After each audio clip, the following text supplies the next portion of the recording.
for my wedding? I go, yeah, I can do that. And so I ended up painting his wedding. And then a group of people that we knew from the tango, they're getting married, so like a little pot of people. So I must have done about 5 of those. And it just was amazing. And I was all excited. I got a computer, and so I go, oh, yeah, let me look online, see if anybody's doing this. And the only people that were doing it was me and this other guy up in San Francisco. So we were the only 2 people doing it back in, like, I guess it was like 2000, 2001, then 2002. So, yeah, that's how I fell into it. I didn't plan it, but it's just, again, it fit my style. I'm not a perfectionist where I work on something for like 6 years or 6 months or something like that. And so that's how I fell into the wedding industry. And it's a real show, and it's a real, yeah, I just love it. Everybody's in a good mood. And I'm sitting, you go to these locations that you never knew existed, you know, from Santa Barbara to Rhode Island to Tuscaloosa, Alabama, and in New York. Oh, here's a great one. So me and Suzanne, we got together. We were together with 2008, 2009, and we did a wedding on New Year's Eve in New York City at the Pierre Hotel, and we did a wedding there. And they were, during the reception, we stepped outside, and all the fireworks were going off, and the whole city stopped. And we're sitting out here outside the hotel with everybody else. But oh my God, look how great this is! You know, we're in New York City on New Year's Eve, and the weather was perfect, and we're going, this is just amazing. So, yeah, I love doing it. It's always different. It's always unique, and it's always an amazing experience. And the thing of it is, that's always so interesting is how, at the end of the day, tell them what the highest compliment is from the couple. So I work with the Impressionist style. Those guys are my favorite, and I like a painting that's sort of between realism and abstract, which is Impressionism, because basically it's an abstract when you look at it, because it's just colors arranged in a fashion that creates a form. The couples, when they go, you know, that's what our date felt like. I mean, it looks like Uncle Bob, and it looks like us, but you just really captured the feeling of the day, and I think that is just magic that I can bring to the occasion. I don't think about it until somebody says it, but yeah, they go, that's where our day felt like. So that's that's my highest compliment. It is great. It is really great. Hey, Randle, you have another short story for us? Yeah, I got another short story. I did another Uber trip one night over at the Grove or something in Anaheim. Uh-huh. And I had the usual confusion of going around and trying to pick people up. And the other thing is in Southern California, you know, everybody like pulls open the door and, you know, says the wrong name. So it was a nightmare. I pull up and 5 different people, you know, say the wrong name. No, you know, and there's like all these like super young, like 18 to 24-year-old types. And I don't know what the show was, but it was some pop crap festival. I don't know. It was horrible. Long story short, these people get in, and I can tell there's like 2 couples in the back seat, and then there's that inanimate girl who makes no sense, and she's in the front seat with me, and she's driving me nuts because she's playing with my radio, and I hate that when you're an Uber driver. People just climb in and help themselves to your stereo, and they adjust the air conditioner settings the way they like them to blow on them, and you know, and I always love to ask them, you know, and they wonder, well, you look a little frustrated. And I'm like, well, I didn't see you there when I made my car payment last week, man. Can you quit touching my car like you own it? Thank you. So I'm telling you that I'm sure you have that great comeback, and, you know, and you look at them and you just see them as people that need to be in control. And you tell them, well, you know, control is a negative expression of power, because when somebody takes control, they're just looking for empowerment. And so, but you know, a lot of people that are you know, unconscious, they wouldn't understand the remark. But really, it's just somebody who really wants to establish control because they're afraid of getting into some stranger's car, which is an understandable fear, right? Oh no, that makes complete sense. I'm too nervous. I don't even care for Ubers unless I absolutely have to use them. Right. Like, yeah, no, I understand. I'm one and the same. Right. So in the midst of all the confusion with this person, and then I'm starting to catch on to why this girl's so nervous, and she stops when I asked her to, but she gives me that look like, there's a problem in the back seat. Mm-hmm. So I can tell by the way everybody's filed themselves in that the two couples are sitting sort of separate, and it's like the two men are trying to keep the two girls from, this argument they're in. Mm-hmm. And then finally the one guy leans forward and he goes, I know this will mean nothing to you, but please promise me you won't say anything or talk to any paparazzi about what's going on here. And I just kind of look at him and I'm like, kid, I don't know what you smoked back at the concert, but I really don't care, I don't know what your deal is here. And he gets kind of flustered with me and he goes, you see the girl over there in the corner? And I'm like, yeah, it's my car. I get what's going on. What's wrong? And he's like, that's Peter Frampton's daughter. Oh, wow. And I'm like, okay. And I guess the other young... Isn't Peter Frampton's daughter about, how old is she now? She's got to be 40-something, right? No. This is like the baby when he ran off and had an affair on the other woman. Okay. And the whole big affair got exposed. Well, this is the daughter of the affair. So she's cool. Baby, 19, 20. Okay. So super young girl. And I guess the girl who she's arguing with, because they all go to Chapman University, the very to-do place to go for the rich children. That's and true. I guess the young woman she's in argument with is a descendant of Joel Schumacher's, who just recently died, right? The man who did the Batman movies? Oh, yeah. Okay. Yeah, he produced the Batman movies. He produced a lot of other very cool action-type movies and some dramas, Academy Award-winning, Oscar. I mean, dude was established director, super genius. Okay. And these just died, I think, 3 weeks ago.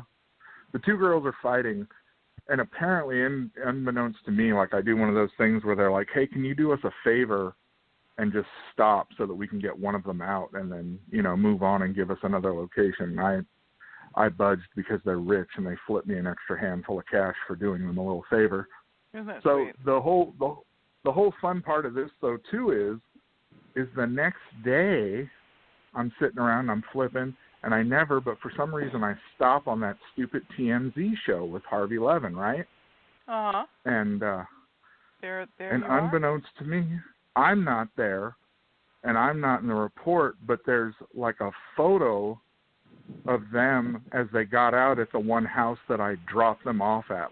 Somebody from TMZ followed and took a photo. And the whole argument and the whole stupid little thing was some little to-do on TMZ because it's Frampton's youngest child who's the aspiring artist of some kind in the film world. Cool. But I was the driver for that little TMZ argument. Yeah. You know how comfortable people are about arguing inside of a car. Oh, they love it in Southern California. I got a better one than that, though. Can I tell you one? Can I tell you this one? Sure. Let's go. So my first week Uber driving, and it's my first days, and I'm out, and I end up in Venice.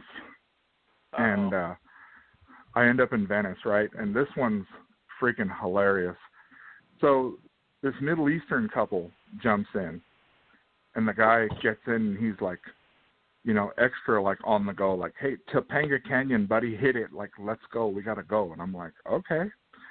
And the woman who's with him is nice. Yeah, we're all the way in Venice, and he's got to go way back there in the canyons, right? Right, not a good drive. I hate that drive. Right, and then this is where you get deep, back in there where the rock stars live, where your car literally goes sideways and it's really scary. Yep. And I'm panicking because I got this brand new Volkswagen Jetta, 3 weeks out of the dealership, brand new, sparkling, still smells new. And we're there, and we're almost there. Uh-huh. And in the midst of, they've been arguing the entire time in, Farsi or some Middle Eastern dialect. Okay. And, I mean, it's not pleasant. Uh-huh.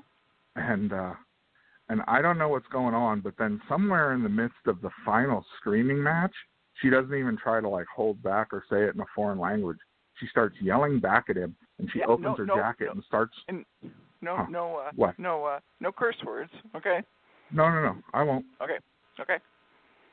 So she just opens up and she starts throwing all this money back at him and screaming and yelling. And much to my surprise, I guess she was a little tired of him asking her to do extra services with lots of other men and not giving her cut. Oh. She'd had about enough of it that evening. Oh, she was no longer going to be his willing prostitute. She needed her money. Well, that sounds like a bit weird, but okay, Randle, it's a good story. And, I guess they made a whole series out of that, of what happens in those cars out of taxi cab in Las Vegas, because I guess it's just a little bit, people, kind of loosen up and pretend like they can't see the driver. Okay, great story, Randle. Thank you very much. Really fun. Janet, we're back to Janet.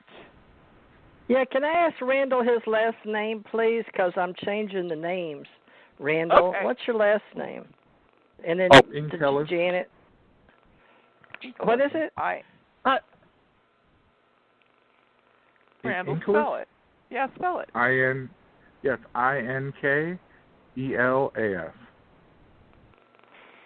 Okay, hold on. Randle, I'll put Suzanne's son. INKLEAS.